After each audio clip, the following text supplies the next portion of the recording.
नमस्कार। गंगा वारी मनोहारी मुरारी चरण च्युतम त्रिपुरारी सिरचाचारी पापहारी पुनातुमम। आप देख रहे हैं मैं खड़ी हूँ इलाहाबाद के संगम में, जहाँ पर माँ गंगा और माँ यमुना प्रवाहित हो रही हैं और गुप्त रूप से माँ सरस्वती नीचे प्रवाहित हो रही हैं। यहाँ पे 3 नदियों का संगम है, इसलिए बोलते हैं यहाँ पे त्रिवेणी संगम।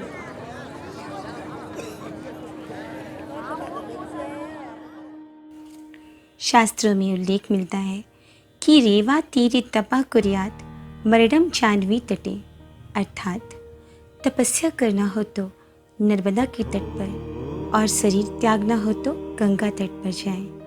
गंगा के तट पर प्रयागराज, हरिद्वार, काशी आदि तीर्थ बसे हुए हैं। सभी तीर्थों में प्रयाग जी का बहुत महत्व है।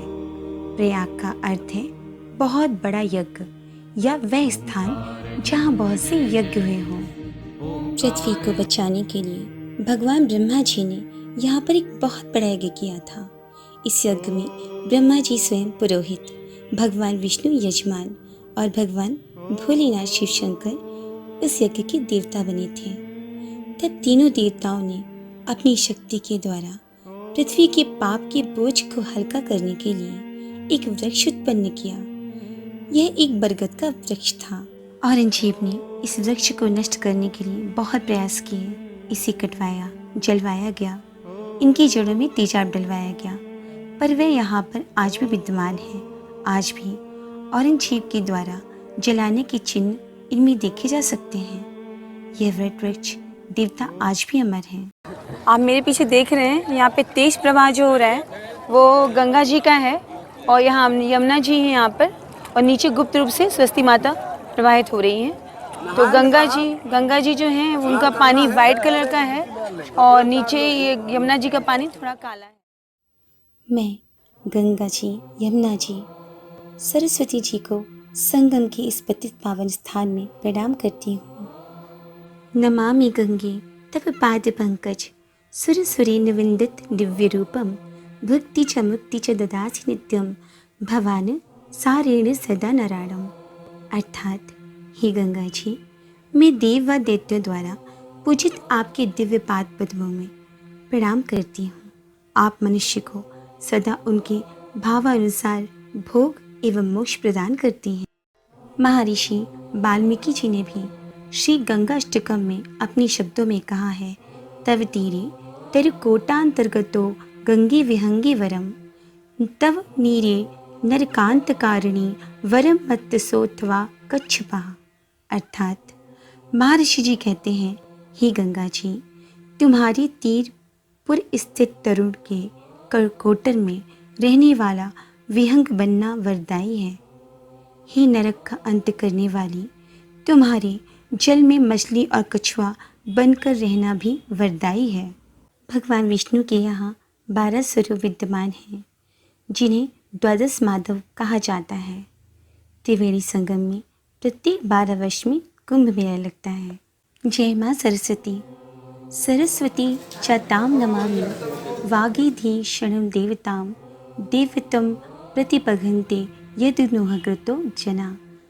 अर्थात वाणी की अधिष्ठात्री उन देवी सरस्वती को मैं प्रणाम करती हूँ, जिनकी कृपा से मनुष्य देवता बन जाता है। कहते हैं गंगा, यमुना, सरस्वती त्रिवेणी संगम है, पर यहाँ हम देखते हैं कि गंगा और यमुना प्रत्यक्ष रूप से दिखती हैं, पर सरस्वती नहीं दिखती हैं। माँ सरस्वती नदी की कुछ पौराणिक और भौगोलिक इतिहास भी हैं। भारतीय पुरातत्व परिषद के अनुसार सरस्वती का उद्गम उत्तरांचल की रूपर नाम के ग्लेशियर से होता था। नीतवार झीली में यह ग्लेशियर जल में परिवर्तित होकर जलधारा के रूप में आदि बद्री तक सरस्वती यहाँ बहकर आती थी। भूगर्भीय खोजों से पता चलता है कि किसी समय यहाँ पे भीषण भूकंप आया था, जिसके कारण जमीन के नीचे का पहाड़ जमीन से ऊपर उठ गया, जिससे सरस्वती नदी का जल पीछे की ओर चला गया। इनकी सहायक नदी दष्टवती नदी जो उत्तर और पूर्व की ओर बहने लगी, जिन्हें यमुना कहा जाने लगा। इसका इतिहास 4000 वर्ष पूर्व का है, अर्थात भूकंप के बाद जब जमीन ऊपर उठी तो सरस्वती का पानी यमुना जी में गिर गया। तब से यमुना में सरस्वती का जल भी प्रवाहित होता है। सिर्फ इसलिए प्रयाग में 3 नदियों का संगम माना गया है, अर्थात वहाँ 3 नदियों का नहीं बल्कि 2 नदियों का संगम है। यह भौगोलिक मान्यता है। अगली वीडियो में हम आपको बताएंगे कि सरस्वती किस श्राप के कारण धरती में नदी रूप में प्रवाहित हुई और फिर लुप्त हो गई। दिखाएंगे माँ सरस्वती का उद्गम स्थान। ऐसे और भी अपडेट के लिए आप हमारे चैनल को सब्सक्राइब कर सकते हैं। सब्सक्राइब करने से लाभ यह होगा कि हम जब भी कोई नई वीडियो अपलोड करेंगे तो आपको उसकी नोटिफिकेशन आ जाएगी। अब हम मिलते हैं एक और नई यात्रा में। आप सभी खुश रहें, स्वस्थ रहें। आप पर श्री हरि अपनी अनुकंपा सदा बनाए रखें। जय श्री कृष्णा, जय श्री राम।